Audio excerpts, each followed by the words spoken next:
Hello, Leo, Sun, Moon Rising, and Venus Signs. Kamusta kayo? Sana po'y nasa mabuti kayong kalagayan. Welcome back po sa 88 Tarot.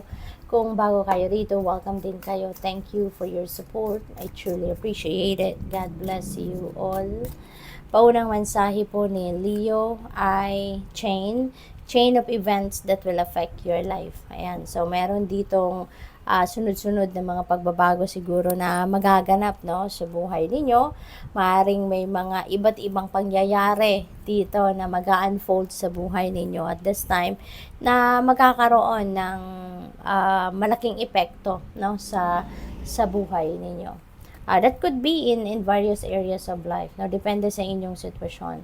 Maaaring relationship 'yan, pamilya, 'di ba? Work situation, baka sa kanegosyo ninyo. So, depende sa inyong sitwasyon. Good luck! Wow, ang swerte ninyo sa ngayon. Ayan, you have the energy of the horseshoe. Good luck is on your side. So, maswerte kayo sa ngayon. So, napakaganda kasi kung yung swerte ninyo, no, ay makaka-apekto dito sa kung ano man ang mga events na to sa buhay ninyo, then chain of good luck din, 'di ba? Ang mangyayari kaya napakaganda. We have peace and harmony. Napakaganda rin ito. So siguro maganda ang mga pangyayari sa buhay ninyo talaga. Kaya magkakaroon kayo ng kapayapaan and you will be able to find harmony within yourself and maaring hindi lang ito sa sarili ninyo, baka sa mga relationships din ninyo, magkakaroon na kayo ng peace and harmony, no, between each other, kung ano mang klaseng relationship ang meron kayo. So, what else? We have Caterpillar. Things will not always be this way. A change is coming. So, this is really beautiful. Kasi nakikita ko dito, isang magandang pagbabago ito, Leo. Isang magandang pagbabago. Kasi 'di ba, yung caterpillar kapag nag-grow na siya at nag-evolve din siya, 'di ba, into a beautiful butterfly, 'di ba? Napakaganda. Kaya most likely, napakaganda rin ng mga pagbabagong magaganap sa buhay ninyo. Lalong-lalo na meron kayong swerte. Siguro, no, hindi lang ito isang pagbabago na mangyayari or isang parte ng buhay ninyo ang magbabago, 'di ba? This because of this chain of events, no? So this could be a beautiful parang domino effect, no, na mangyayari sa buhay ninyo.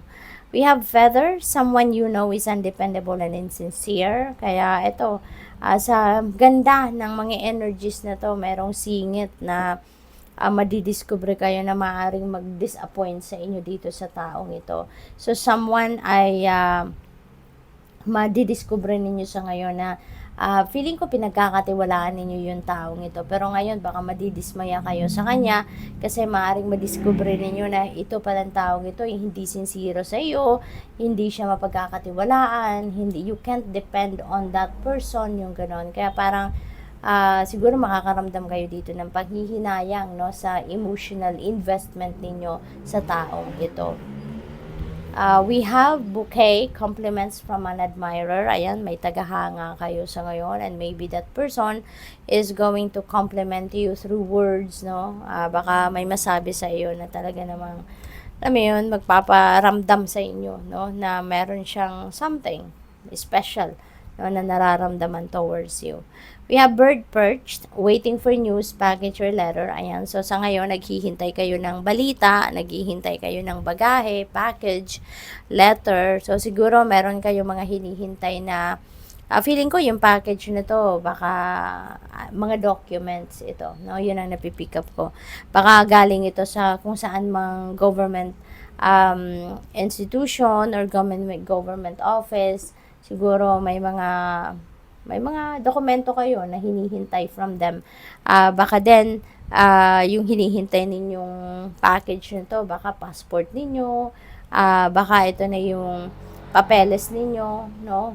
Travel documents kung kayo yung magta-travel somewhere, no? So baka yun ang mga hinihintay din ninyo.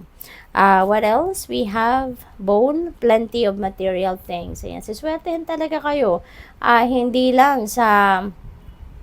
Hindi lang sa isang parte ng buhay ninyo ito, no, na swerte sa inyo talaga. This could be as a chain of a chain of swerte talaga, no? Yung mga events na to, talaga may hatid na swerte sa inyo. So, this is also a time of plenty and bounty sa inyo. This is a time for prosperity and abundance. Pagkain ito, so most likely, marami din kayong pera, sagana kayo sa pera. Kasi marami kayong mabibiling material na bagay, marami kayong mabibiling pagkain, yung ganon.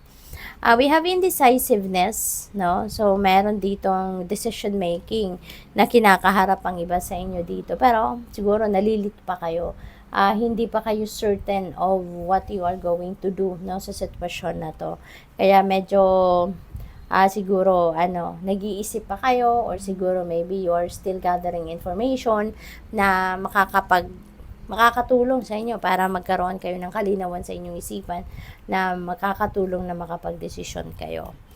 We have Broom. Ayan, there's new home and new attitude. So, maybe you are acquiring new home, or baka you are relocating, no? Place of residence. So, siguro pupunta kayo sa ibang lugar, or pupunta kayo sa ibang, maglilipat bahay, yung mga ganon, ano? Or pwede rin opisina, trabaho, employer, ganon. Or for others of you, baka bagong attitude na din ngayon, no? May pagbabago din sa pag-uugali, no? So, baka meron din kayong mga personal transformation dito na nagagawin. We have Owl, good advice from a wise person. Ayan. So, siguro, naghihingi kayo ng advice dito from someone, na very wise na din. Maybe this is a person of wisdom. Maybe this is a person na siguro emotionally matured na siya. So, depende kung sino man ito sa buhay ninyo. This wise person is giving you a good advice. What else? We have both. Wow, Leo. Si Aries, meron ding both, no? So, siguro, din kayo ni Aries, no? Maybe you are dealing with an Aries around this time, or baka meron kayong Aries placement sa iyong chart, no? Kasi you are sharing the same, a message. So, dito sa both energy, this is money coming your way, no? May parating talaga na pera sa inyo, or maaaring property ito na baka may magpapamana sa inyo, baka makukuha mo na ngayon yung mana mo, yung ganon, or baka may panalo, no? Baka makakapanalo kayo sa lottery or any game of chance, raffle, mga ganon, or there could be money, no, na dadating na hindi ninyo inaasahan. It could come from anywhere, diba? It could come from various sources, so depende sa inyong sitwasyon. But definitely, yan, maaring may dumating talaga sa inyong biyayang pangkaperahan. We have Kangaroo, unsettled times need to plan ahead. Okay? Hindi pwedeng basta na lang kayo mag-jump into a situation or jump into conclusion. You need to plan ahead. Kailangan pagplanuhan ng mga bagay-bagay, 'di ba? Mas makaka-ensure kayo ng success kung pinag-isipan at pinagplanuhan ang mga bagay-bagay, 'di ba? We have Haystack. Ayan, you will reap what you have sown. Ayan, karma is at play. Okay, Leo? Meron ditong pagbabalik or pagpe-payback sa inyo ang universe. Whatever it is that what kind of energy nilabas ninyo into the universe in the past, yun din ang babalik sa inyo sa ngayon. We have 3, affairs with your family. Ayan, so maybe may pagkakaabalahan kayo, no, related sa inyong pamilya. Maaaring meron dito mga bagay-bagay na may mga pag-uusapan about pamilya, or may mga events, no, na pang pamilya. So, good luck sa'yo. Thank you for watching. Love and light. Namaste.